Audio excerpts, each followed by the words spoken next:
Patron et employé basé sur la confiance. Relation qui aura duré une décennie ou presque quand Jean-Pierre Amourou Belinga décide de débaucher Ernest Obama d'Ariane TV. Et ce, malgré le rapport accablant du PDG de la dite télévision contre Ernest Obama, son ancien patron qui voyait en lui un homme peu fiable.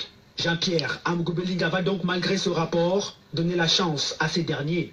Aussitôt arrivé à Vision 4, il gravit tous les échelons. Chef d'édition, rédacteur en chef adjoint, rédacteur en chef, directeur de l'information, puis devient en 2015 le tout premier journaliste nommé directeur général à Vision 4. À partir de ce moment, le PDG du groupe L'Anecdote placera toute sa confiance en celui qu'il considérait comme sa propre progéniture. Il le présente à de nombreuses hautes personnalités et même à certains chefs d'État. Il est régulièrement entre deux avions avec le PDG du groupe L'Anecdote et voyage même presque seul parfois en jet privé pour régler certaines affaires. Bref, Ernest Obama, et tout le monde le sait au groupe L'Anecdote, était considéré comme l'enfant chéri de Jean-Pierre Amourou Belinga. Sauf que l'enfant chéri voyait plus gros que le monde. Il va profiter de la confiance placée en lui pour faire des coups bas à son patron. Propriétaire de deux journaux paraissant régulièrement, Ernest Obama profite de la crédibilité et du relationnel de Jean-Pierre Amourou Belinga pour négocier des contrats avec certaines institutions de la République. Des contrats de 10, 15, voire 20 millions de francs CFA avec le nom de Jean-Pierre Amourou Belinga. Informé, le PDG du groupe L'Anecdote continuera malgré tout à lui faire confiance, reconnaissant au passage que tout homme est appelé à évoluer socialement. Par ailleurs, durant ces 4 ans à la tête de Vision 4, le jeune loup aux dents longues aura traîné beaucoup de casseroles. Entre malversations financières, surfacturation dans l'achat du matériel et coups bas, Ernest Obama écrasait tout sur son passage. On lui reproche des détournements de plus de 100 millions de francs CFA. Une fois de plus, le PDG du groupe L'Anecdote, malgré quelques rappels à l'ordre, continuera à lui faire confiance.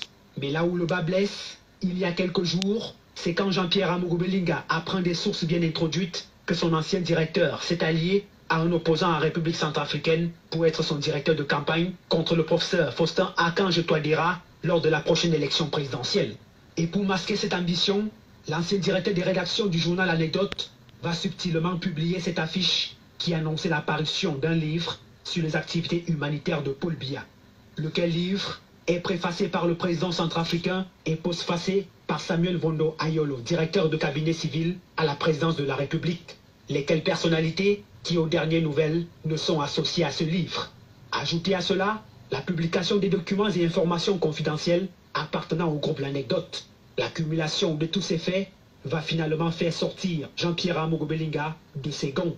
Ernest Obama est accusé de haute trahison et traduit en justice. La mise à disposition à la justice de cet ancien collaborateur dans le but de faire la lumière sur ces faits va donc enflammer la toile, chacun y allant de sa sensibilité. Jean-Pierre Amourou Belinga est mangé à toutes les sauces après avoir sorti un fils de l'abîme pour le hisser au sommet. Un fils qui pourtant va finir par le mordre. Est-ce devenu un péché que le PDG du groupe L'Anecdote, travailleur et sociable, ait décidé que la jeunesse occupe le centre de son magistère, tant dans ses entreprises que dans son cercle relationnel le plus stratégique de la République?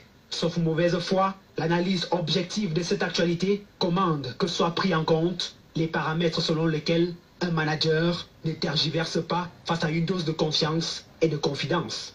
Et donc, les efforts pour tenir le pari difficile des salaires, la crédibilité auprès des partenaires, l'ascension des employés, l'espérance d'une vie meilleure pour tous et la pérennisation de la vision du groupe L'Anecdote ne doivent en aucun cas être bafoués. Personne n'a le droit de détruire au détour d'une limite humaine, fût-on directeur de l'un des pans de cet empire, bâti sur la sueur d'un homme qui fait aujourd'hui honneur au Cameroun. En attendant donc que s'estompe cette tentative pernicieuse de récupération politicienne d'une affaire qui n'éteindra jamais le parcours d'exception de Jean-Pierre Amourou Belinga, il vaut mieux laisser la justice suivre son cours. Je suis sûr.